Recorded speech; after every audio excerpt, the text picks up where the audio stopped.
అందరికీ good afternoon. మనకు గత నెల సెప్టెంబర్ 21 తారీఖు ఐటీసీ కంపెనీ సిగరెట్ కంపెనీ మన మనోహరాబాద్లో ఉంది.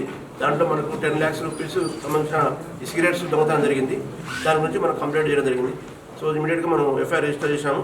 దాంతోపాటు ఇంతకుముందు కూడా పరిశీలిస్తే మనకు ఇంతకుముందు కూడా గత మే నెలలో ఒక 15 లక్షలు, అలాగే లాస్ట్ ఇయర్ డిసెంబర్లో కూడా 8,30,30,000 సిగరెట్ పోయినాయి. ఆ కేసులు కూడా పరిష్కారం కాకుండా ఉన్నాయి. సో దీన్ని మనం సీరియస్గా అయితే వరుసగా అవుతుందని చెప్పి ఉద్దేశంతో మనం DSP Toopran Narender and inspector Toopran అలాగే ఎస్ఐ మనోహరాబాద్ ఇతర టీంతో మనం టీమ్స్ తయారు చేశాము. చేసి గత కొంతకాలం గురించి వర్కౌట్ చేస్తున్నాము. చేస్తే ఈరోజు మనం అదే దానిలో భాగంగా సీరియస్గా ఇన్వెస్టిగేషన్ నడుస్తుంది. అయితే ఈరోజు మనం వెహికల్ చెకింగ్ చేస్తున్నప్పుడు మనోహరాబాద్ దగ్గర ఉన్న జీడిపల్లి దగ్గర వెహికల్ చెకింగ్ చేస్తున్నాము. చేస్తున్న మనకు ఇద్దరు వ్యక్తులు, శ్రీకాంత్, మహేష్ అనే ఇద్దరు వ్యక్తులు ఒక ట్రాలీ ఆటోలో సిగరెట్ ప్యాకెట్ వేసుకొని పోతున్నారు.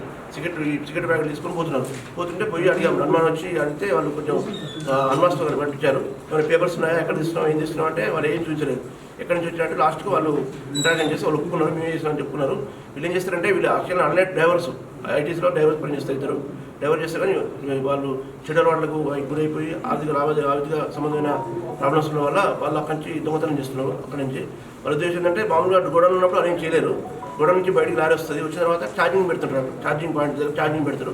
ఆ టైంలో వాడు బయట నుంచి గొడవ నుంచి దూకిపోయి బయట తీసుకొచ్చి వాటిని బయట షాపులలో హోల్సేల్ రీటైల్లో అమ్ముతుంటారు. ఆ విధంగా గత మూడు దొంగతనాలు చేశారు. దానిలో ఒకసారి 10 లక్షలు, ఒకసారి 10 లక్షలు, ఒకసారి 2.5 లక్షలు. సో దానికి సంబంధించి మనకు ఈరోజు మనం అక్కడ ఇంటాక్ట్గా మొన్న అయిన దొంగతనాల్లో 10 lakhs వర్త్ ఆఫ్ సిగరెట్స్ అయ్యాయి దొంగతనం. అవన్నీ కూడా ఇప్పుడు మనం సీజ్ చేశాము. దాంతోపాటు మిగతా అయితే వాళ్ళు అమ్ముకున్నారు. దానికి సంబంధించి కూడా వాళ్ళ దగ్గర నుంచి 8 lakhs రూపీస్ మనం రికవర్ చేయడం జరిగింది. మొత్తం 18 lakhs రూపీస్ మనం సంబంధించిన సరుకు సీజ్ చేయడం జరిగింది. వాళ్ళిద్దరిని ఈరోజు రిమాండ్ పంపుతున్నాం. సో దాంతోపాటు వెహికల్స్ కూడా మనం దీనికి సంబంధించి 3 వెహికల్స్ కూడా సీజ్ చేసాం. వాళ్ళ దగ్గర నుంచి ఆ వెహికల్స్ వచ్చి ఒకటి టాటా ఇంట్రా గూడ్స్ వెహికల్, ఒకటి అశోక్ లేలాండ్ వెహికల్, అలాగే మహీంద్రా మ్యాక్స్ పప్ వెహికల్, దాంతోపాటు 9 సంచుల సిగరెట్ ప్యాకెట్లు వర్త్ ఆఫ్ 10 lakhs రూపీస్, అలాగే 8 lakhs వాళ్ళు అమ్ముకుంటే వచ్చినప్పుడు 8 lakhs అవన్నీ కూడా సీజ్ చేసి మనం ఈరోజు కోర్టులో సబ్మిట్ చేయడం జరుగుతుంది. సో ఇందులో వృత్తి చేసిన డిఎస్పీ గారు, అలాగే సిఐ